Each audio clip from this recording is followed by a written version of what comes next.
બનાસકાંઠા જિલ્લાના મુખ્ય મથક પાલનપુરમાં જે પ્રકારે હત્યાથી અને હત્યાને લઈને પોલીસ શું કહી રહી છે, કયા હત્યારાઓ છે અને હત્યા પાછળના કારણો શું છે તેની વિગત ચર્ચા આ ખાસ વિડીયોમાં કરવી છે। વૈષ્ણવજન તો તેને કહીએ જે પીડ પરાઈ જાનાને રે। નમસ્કાર, હું છું દિનેશ ઠાકોર। નવજીવન ન્યૂઝમાં આપનું હાર્દિક સ્વાગત છે।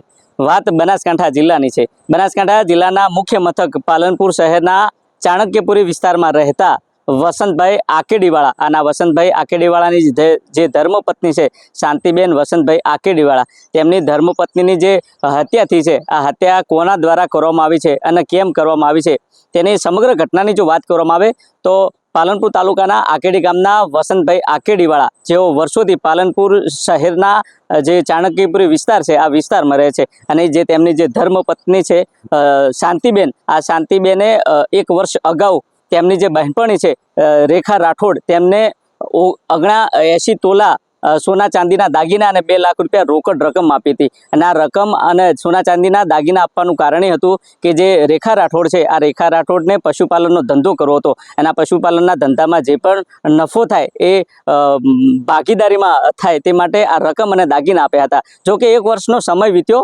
પરંતુ 1 વર્ષના સમય બાદ જે ઈદ હતી, આ ઈદના બીજા દિવસે આ જે રકમ અને દાગીના આપવાનો વાયદો હતો, પરંતુ વાયદો પ્રમાણે આ રકમ અને દાગીના આપવામાં ન આવ્યા। એટલે આ જે શાંતિબેન વસંતભાઈ આકેડીવાલા છે તે આ જે રેખા રાઠોડ છે તેમને અવારનવાર ફોન કરતી હતી। જોકે ફોન કરી ઉઘરાણી કરતી હતી, એટલે આ જે રેખા રાઠોડ છે, આ રેખા રાઠોડ કંટાળી અને આખરે તેમને વોટ્સએપ મોબાઈલ થકી આ શાંતિબેન વસંતભાઈ આકેડીને ફોન કરીને કહ્યું કે તમે અમે જે જગ્યાએ પલંગ અને જે સોફા વેચવાનું જે અમે કામ કરીએ છીએ તે જગ્યાએ તમે લેવા આવો। જોકે ત્યાં આ શાંતિબેન વસંતભાઈ આકેડી જાય છે, ત્યાં જતાના જે સીસીટીવી ફૂટેજ પણ સામે આવ્યા છે, જે ત્યાંથી નીકળતા નથી અને નીકળતા ન હોવાને કારણે ગુમ થાય છે। જોકે જે પરિવાર છે, આ પરિવાર પશ્ચિમ પોલીસ મથકે ગુમ દાખલ કરે છે અને ગુમ દાખલ કરતાની સાથે પોલીસ આ જે ગુમ જે થયેલ છે જે મહિલા છે તેને શોધવાના પ્રયાસો કરે છે।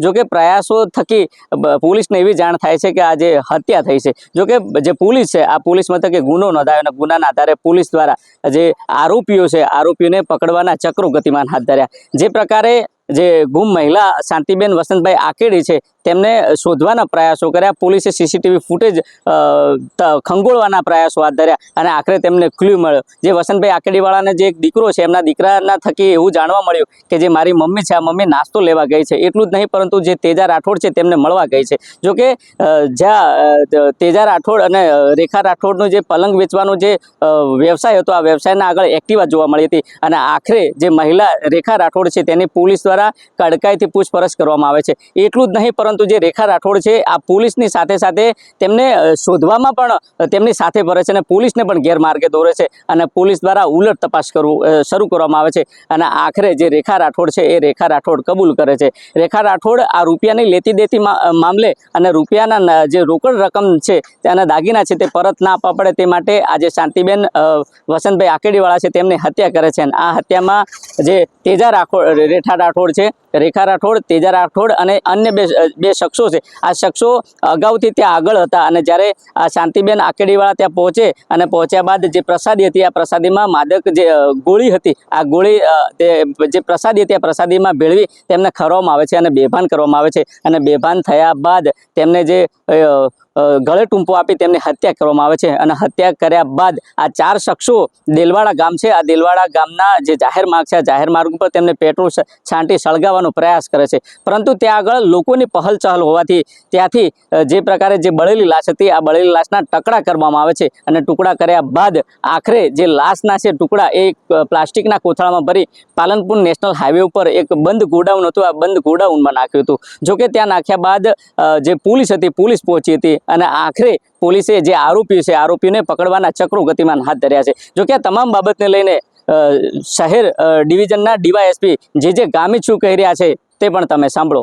બનાસકાંઠા જિલ્લામાં પાલનપુર શહેર ખાતે ગત તારીખ 23/3/2026ના રોજ રાતના સમયે પાલનપુર પશ્ચિમ પોલીસ સ્ટેશન ખાતે 14/2026ની એક જાણવાજોગ લેવામાં આવી હતી। જેમાં જાણવાજોગ અન્વયે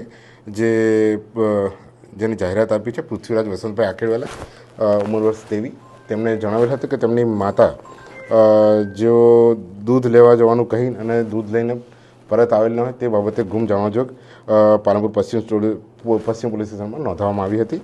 આ ગુમ જાણવાજોગની તપાસ એએસઆઈ પ્રવીણભાઈ ધનાભાઈ નાવ મારફતે કરાવતા સદર ગુમ થનાર છેલ્લે હનુમાન ટેકરી આસપાસ જોવા મળ્યા હતા. જે અન્વયે પાલનપુર પશ્ચિમ પોલીસ સ્ટેશન પીઆઈ અંકુર દેસાઈ અને તેમના ડી સ્ટાફ દ્વારા અલગ અલગ જગ્યાના સીસીટીવી ફૂટેજ અને તેમનું જે લોકેશન આધારે ટ્રેકિંગ કરવામાં આવ્યું હતું. આ ટ્રેકિંગ આધારે હનુમાન ટેકરીની આસપાસ આ જે ગુમ થનાર બેન છે એક હોમ ફર્નિચર વેચાણ કરનાર રેખાબેન તેજાભાઈ રાઠોડ રહે રામદેવનગર, દેવાભાઈ અણદાભાઈ મુખીનો વાસ, અર્બુદા સોસાયટીની સામે, ગુલભાઈ ટેકરા, અમદાવાદ, હાલ રહે દેલવાડા. તેઓના આસપાસ ત્યાં એમનું લોકેશન મળેલ હતું અને ત્યાં તેમને છેલ્લે હાજરી જોવામાં આવી હતી.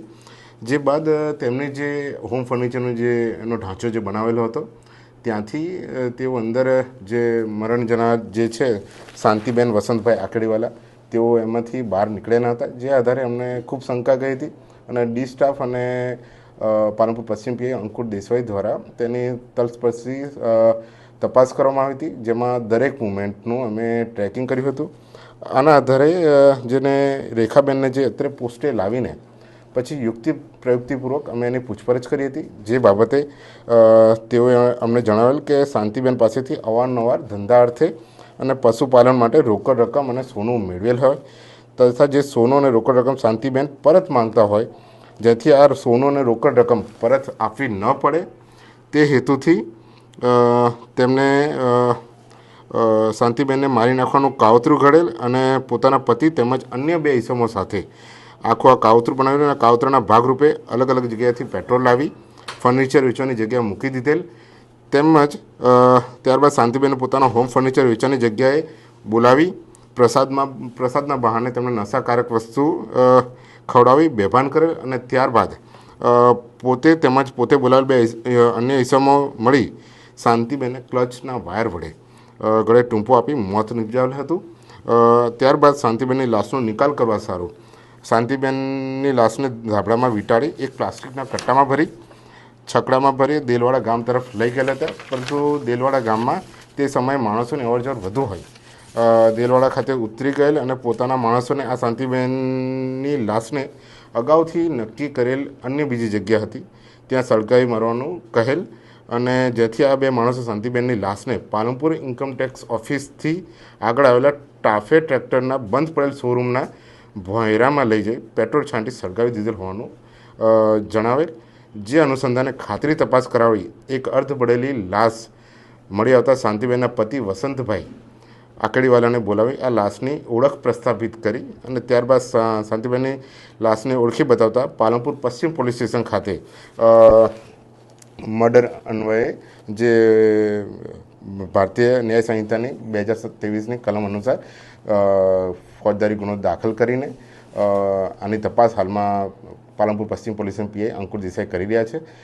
આ સમગ્ર બનાવમાં હું આપને જણાવું કે પાલનપુર પશ્ચિમની ટીમ દ્વારા અને પાલનપુર પશ્ચિમ પીઆઈ અંકુર દેસાઈની ટીમ દ્વારા ખૂબ સારી રીતે આની ગંભીરતા લઈને અને આ જે ગુમ જાણવાજોગની ફરિયાદ છે એમાં પોતે પાર્ટિસિપેટ કરીને અને જે તલસ્પર્શી જે આખી સીસીટીવીનો અભ્યાસ આખું મેપ ટ્રેકિંગ કર્યું છે અને જેટલા પણ લોકો છે એને આઈડેન્ટિફાઈ કર્યા છે એ તમામની જે આખી કાર્યવાહી કરવામાં આવી છે એ ખૂબ